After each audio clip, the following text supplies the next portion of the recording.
Chapter 3 Escape. The barn was very large. It was very old. It smelled of hay and it smelled of manure. It smelled of the perspiration of tired horses and the wonderful sweet breath of patient cows. It often had a sort of peaceful smell, as though nothing bad could ever happen again in the world. It smelled of grain and of harness dressing and of axle grease and of rubber boots and of new rope. And whenever the cat was given a fish head to eat, the barn would smell of fish. But mostly it smelled of hay, for there was always hay in the great loft up overhead, and there was always hay being pitched down to the cows and the horses and the sheep. The barn was pleasantly warm in winter, when the animals spent most of their time indoors, and it was pleasantly cool in the summer, when the big doors stood wide open to the breeze.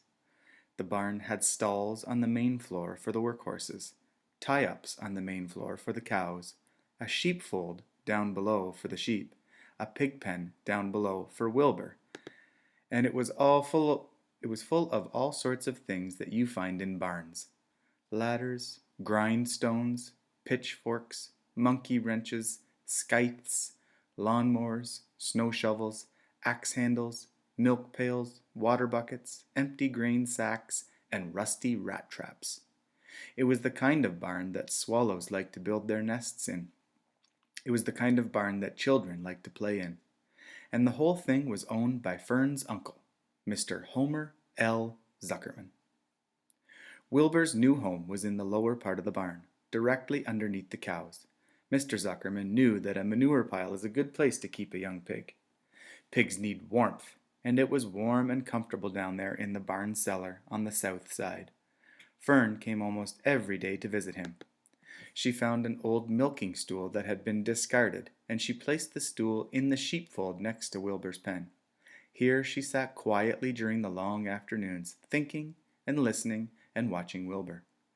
The sheep soon got to know her and trust her. So did the geese, who lived with the sheep. All the animals trusted her. She was so quiet and friendly. Mr. Zuckerman did not allow her to take Wilbur out, and he did not allow her to get into the pig pen. But he told Fern that she could sit on the stool and watch Wilbur as long as she wanted to. It made her happy just to be near the pig, and it made Wilbur happy to know that she was sitting there right outside his pen. But he never had any fun. No walks, no rides, no swims. One afternoon in June, when Wilbur was almost 2 months old, he wandered out into his small yard outside the barn. Fern had not arrived for her usual visit. Wilbur stood in the sun, feeling lonely and bored. There's never anything to do around here, he thought. He walked slowly to his food trough and sniffed to see if anything had been overlooked at lunch. He found a small strip of potato skin and ate it. His back itched, so he leaned against the fence and rubbed against the boards. When he tired of this, he walked indoors, climbed to the top of the manure pile, and sat down. He didn't feel like going to sleep. He didn't feel like digging. He was tired of standing still, tired of lying down. "I'm less than 2 months old, and I'm tired of living," he said. He walked out to the yard again. "When I'm out here," he said, "there's no place to go but in. When I'm indoors, there's no place to go but out in the yard. That's where you're wrong, my friend." "My friend, my friend," said a voice. Wilbur looked through the fence and saw the goose standing there. "You don't have to stay in that dirty little yard," said the goose, who talked rather fast. "One of the boards is loose. Push on it. Push on it, and come on out." "What?" said Wilbur. "Say it slower." "At the risk of repeating myself," said the goose, "I suggest you come on out. It's wonderful out here." "Did you say a board was loose?" That I did," said the goose. Wilbur walked up to the fence and saw that the goose was right. One board was loose. He put his head down, shut his eyes, and pushed. The board gave way. In a minute he had squeezed through the fence and was standing in the long grass outside his yard. The goose chuckled. "How does it feel?" she asked. "How does it feel to be free?" "I like it," said Wilbur. "That is, I guess I like it." Actually, Wilbur felt queer to be outside his fence, with nothing between him and the big world. "Where do you think I'd better go?" "Anywhere you'd like, anywhere you'd like," said the goose. "Go down through the orchard, root up the tree, root up the sod. Go down through the garden, dig up the radishes, root up everything. Eat grass, look for corn, look for oats, run all over, skip and dance, jump and prance. Go down through the orchard and stroll in the woods. The world is a wonderful place when you're young." "I can see that," replied Wilbur. He gave a jump in the air, twirled, ran a few steps, stopped, looked all around, sniffed the smells of the afternoon, and then set off walking down through the orchard.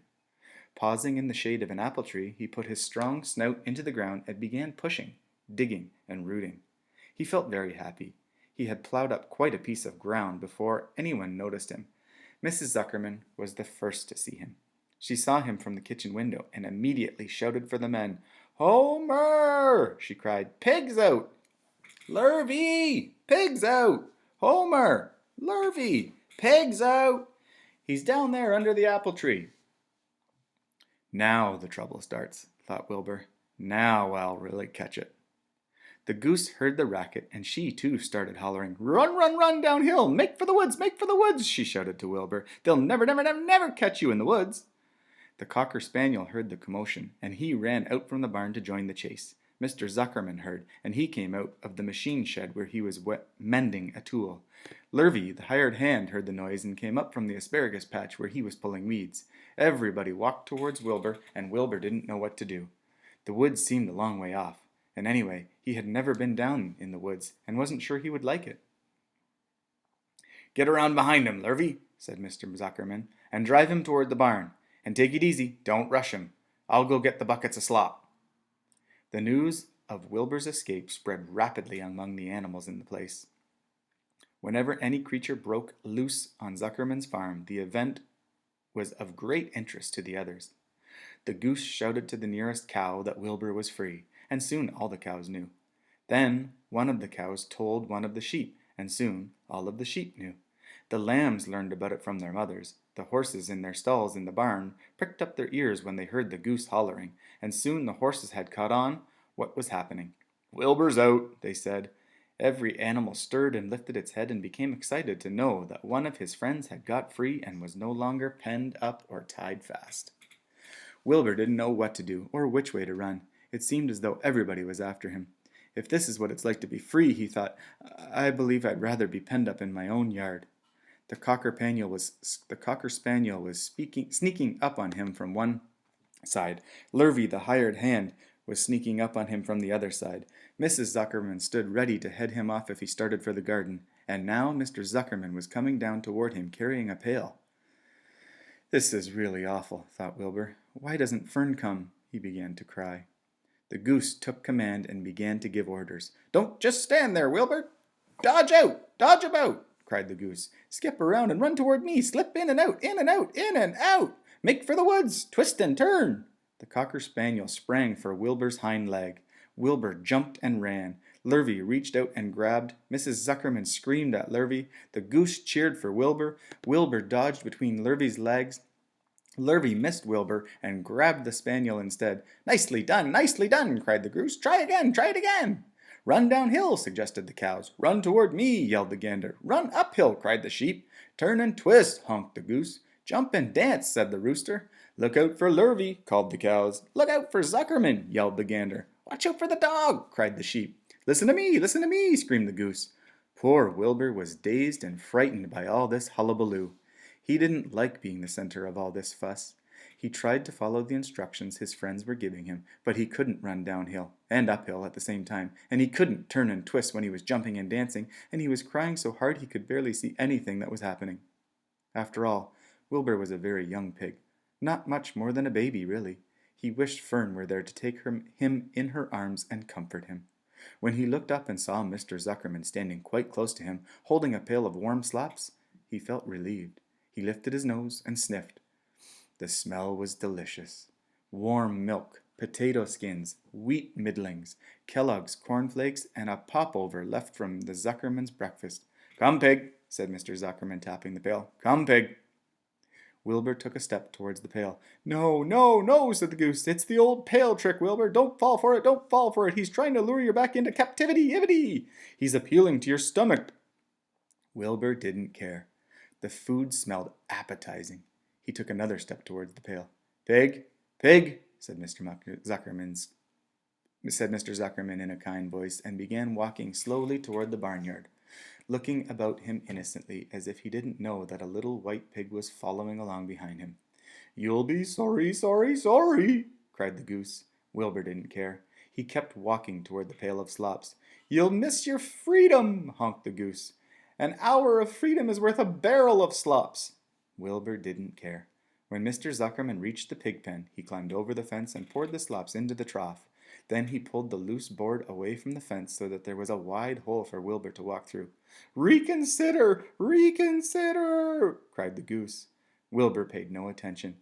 He stepped through the fence into his yard. He walked to the trough and took a long drink of slops, sucking in the milk hungrily and chewing the popover. It was good to be home again. While Wilbur ate, Lurvy fetched a hammer and some 8-penny nails and nailed the board in place. Then he and Mr. Zuckerman leaned lazily on the fence, and Mr. Zuckerman scratched Wilbur's back with a stick. "He's quite a pig," said Lurvy. "Yeah, he'll make a good pig," said Mr. Zuckerman. Wilbur heard the words of praise. He felt the warm milk inside his stomach. He felt the pleasant rubbing of the stick along his itchy back. He felt peaceful and happy and sleepy. This had been a tiring afternoon. It was still only about 4 o'clock, but Wilbur was ready for bed. "I'm really too young to go out into the world all alone," he thought as he lay down. And that's the end of chapter 3.